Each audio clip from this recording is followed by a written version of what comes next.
Remainder of this week's Talking Points coming up right now.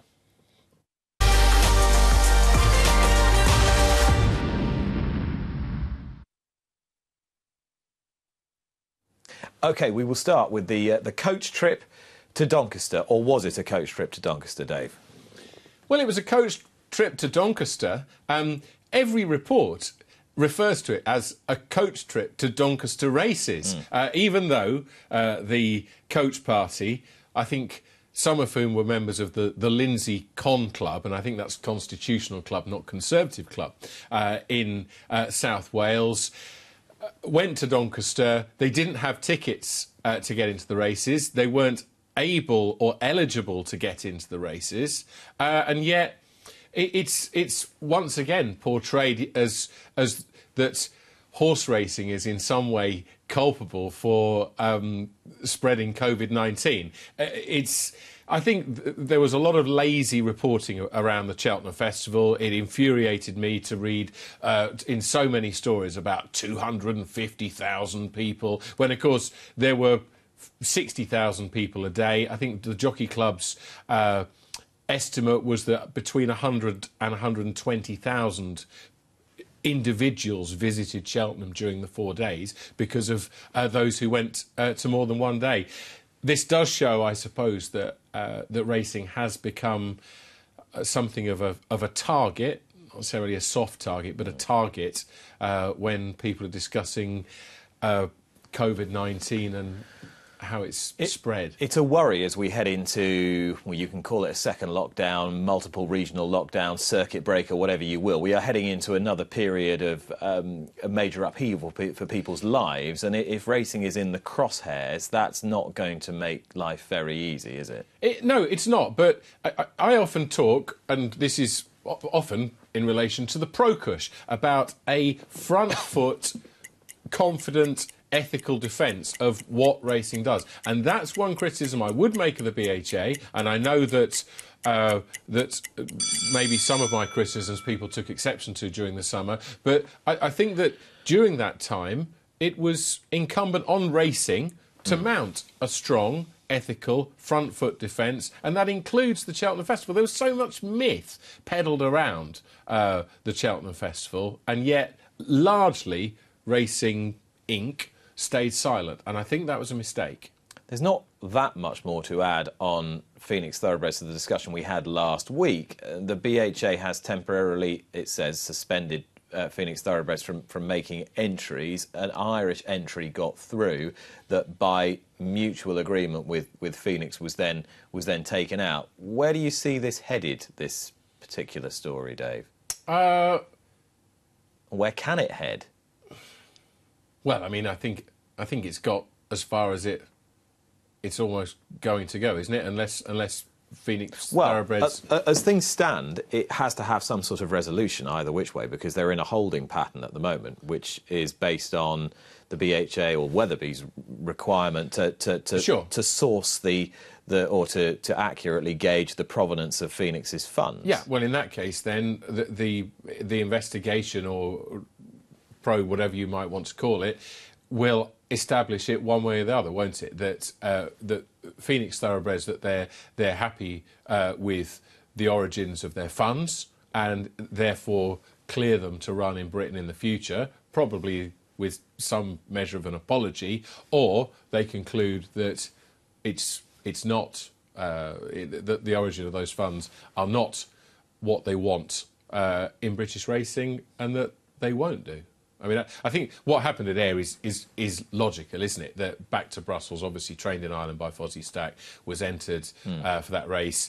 The BHA are not able to make rulings about foreign trained runners, and so in that sense, in that small part of the story, the right conclusion was reached. And at the moment, they've got a degree of cooperation between the entity and the regulator. Yeah, it's when that cooperation starts to break down that the story is going to become a bit more interesting, if indeed it does. But then if the cooperation does break down, then surely it's the regulator that holds if not the pro-cush, the whip hand in that sense.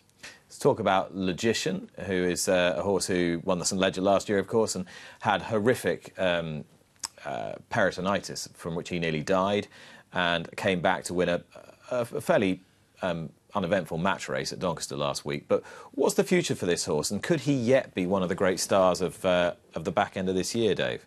I don't think he's going to be one of the stars of the back end of this year. When he won that match at Doncaster, when he was, 14-1 on or something like that, John Gosden said afterwards, in fact, we didn't actually have to ask him for future targets. He volunteered that there are no targets just at the moment. But he declared anything's possible. And we said, well, does that mean an ambitious, audacious challenge for the Arc, possibly against Prince Khalid's Enable? And he said, well, yes, it does at the moment, but this is all about next year as well for this horse. So it wasn't a massive surprise that yesterday at the virtual Henry Cecil Open weekend stage in Newmarket that he said, right, well, we're going to aim at a Group 3 race, the Cumberland Lodge at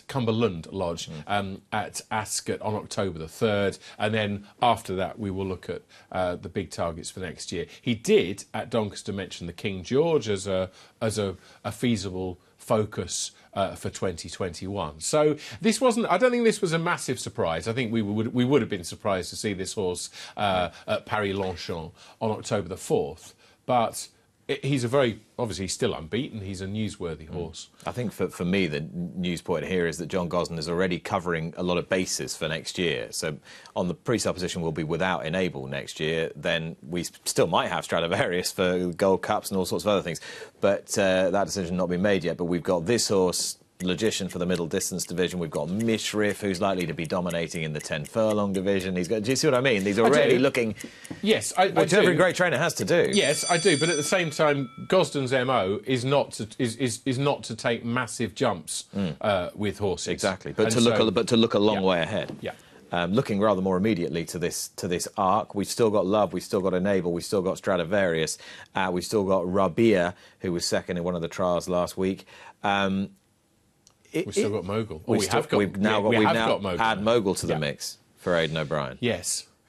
So what do you make of the race? Well, it's very exciting, isn't it? I hope that, fingers crossed, that one is able to report from Paris and that COVID-19 allows us to do that. Will you be allowed to do that? Well, as things stand, yes. And then obviously, I think self-isolate in Britain for 14 days afterwards. You don't get any exemption. I'm not an elite sportsman, believe it or not. Being part of an elite sporting event. I believe I know. You don't get any exemption. You can't take a test and. No. That was a bit mean. What was just said in my ear, but. About being an elite journalist. But... Is there such a thing?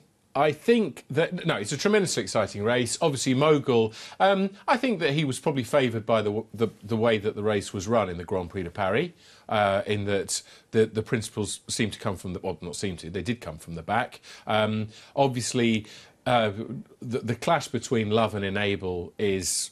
a mouth-watering one. It's obviously going to be difficult for Enable. Love gets loads of weight. The 3-year-old fillies have done very well. Stradivarius, I don't think he harmed his claims on trials day, but equally, I think he's probably an unlikely winner anyway. And I'm happy to be proved wrong. He ran a perfectly a creditable race. What was it, last week? But I still think that the heat of a 1.5 mile Group 1 like the Arc will probably find him out in terms of pace. An Arc will be played out in front of at least 5,000.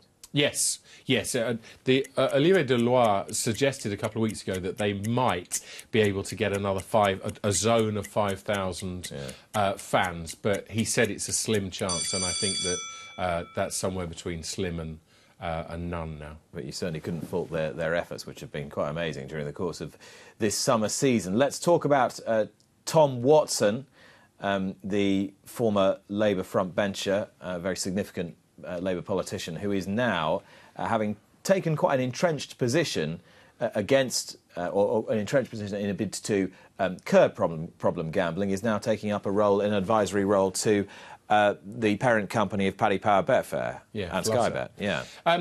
Yes, and what this shows, and I'm very positive about this, is that gambling as an activity, has been under fire for a while now. Obviously, lots of activity on social media. It's interesting that papers like The Guardian and the Daily Mail seem to see with the same eye on issues like this, i.e. that it's a pernicious activity that damages lives. Now, what this shows is that it's another attempt by the gambling industry to recruit someone. Tom Watson, of course, fell out of favour in the Labour Party because he wasn't one of Corbyn's men. I think that he did an awful lot of good work when it came to the food industry and sugar, something that I've always been, well, not always, but latterly been passionate about. He lost an awful lot of weight and changed his diet. And he's obviously Michael Duga, a former one of Gordon Brown's people from the early part of the century, is at the Gaming Council, and I think this is a positive thing. I think that it's within all our interests to show those of us who work in an industry that has always been hand in glove with gambling, to show that when this is when it's measured and it is done responsibly, it is an activity that should not harm people, an activity that people should be able to engage in freely. It's a shrewd political move. It is very much so. For this company to be shoring up their defences. Yeah, it's a razor-sharp move. Tom Watson, who has taken up an advisory role to the parent company of Paddy Power Betfair. Colin Tizzard, I mean, our thoughts are now turning to the jump season, aren't they? A little bit. I mean, not everybody's, but just a little bit of back of your mind. Mark Howard's book's coming out, and excellent forward. And we're starting to think about the big jump strings and who might be the power bases this winter. And some sort of news came through this week that Colin Tizzard was now training for Simon Munir and Isaac Swed, another string to his bow. Yeah, and you know, the Tizzard team over the last, thick end of a decade, possibly even more, have incrementally increased, I don't want to use the phrase gone from strength to strength, but just have improved. Obviously, 2 or 3 years ago, they took the decision to reduce their business model with the cattle and concentrate more on horse racing. They moved to a new yard. Last season, of course, Lost in Translation was almost at one point the poster boy of 3-mile chasing in the UK. With that win in the Betfair Chase, obviously then ran disappointingly at Kempton and was a thoroughly creditable third in the Gold Cup. He's going to be 9 in 2021, but it's another sign that this yard is going further. That Munir and Swed, they're big spenders, and thus far the Tizzard team haven't been dealing largely in the telephone numbers that lots of the trainers that they rub shoulders with have, with exceptions, but generally I don't think they've been spending quite the same cash. Candidate for champion? Oh, I hope so. Yeah, I believe so. I mean, if you were, Paul Nicholls lost his crown again in the truncated season last year to Nicky Henderson. If you were Henderson or Nicholls now, who would you look at as your next biggest danger? Definitely. The other thing as well with... Because he's going to have all the big money races. They've had a couple of disappointing Cheltenhams, which hasn't helped in terms of a push for the championship. But we all wish the family well. They were dealt a devastating loss with the loss of Kim back in May, Colin's daughter. They're a hugely popular family within the jump racing community. They've achieved great things, and I hope they achieve a lot more. And it won't be long now until we're turning our attentions to the winter game. My thanks to Dave. Thank you very much for joining us today. Thank you very much, Nick. I've enjoyed it. And after the break, I will be talking